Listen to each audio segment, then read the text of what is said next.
میں چاہوں گی کہ ناظرین کے سامنے آپ صحافت کے جو اصل معنی ہے وہ رکھیں، اور 75 سالہ صحافت میں جو آپ نے دیکھا، جو اس میں اتار چڑھاؤ آئے، جو ہمارے ناظرین کو سمجھنے کی ضرورت ہے، وہ پہلو سامنے رکھیں۔ دیکھیں یہ کوئی چھوٹا موضوع نہیں ہے، بہت بڑا ہے، نو بہت ڈاؤٹ، واسٹ، اتنا واسٹ ہے کہ اگر میں اس کو ارلی جب 1947 سے سٹارٹ کروں تو بہت سارے اس میں مراحل آتے ہیں۔ ہمیں سب سے پہلے تو یہ دیکھنا ہے کہ صحافت ہے کیا۔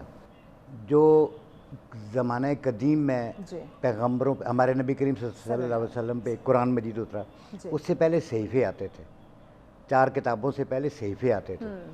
اب وہ جو صحیفہ نازل ہوتا تھا، وہ جو لے کے اللہ تعالیٰ کا پیغمبر، جو فرشتہ آتا تھا، پیغمبر جس کو کہتے ہیں، اس کو صحافی کہا جاتا ہے کہ وہ صحیفہ لے کے آ رہا ہے، ایک خبر لے کے آ رہا ہے، ٹھیک ہے نا جی۔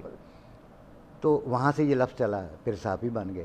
صحافی کا کام ہے خبر لے کے آنا، تجزیہ نہیں کرنا، خبر لے کے آنی، اپنی رائے نہیں دینی، خبر لے کے آنی ہے، جج نہیں بننا، عمر بندیال نہیں بننا، خبر لے کے آنی ہے۔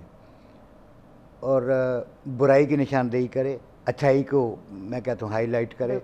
یہ بہت ساری باتیں، اس پہ لمبی چوڑی بات ہوگی۔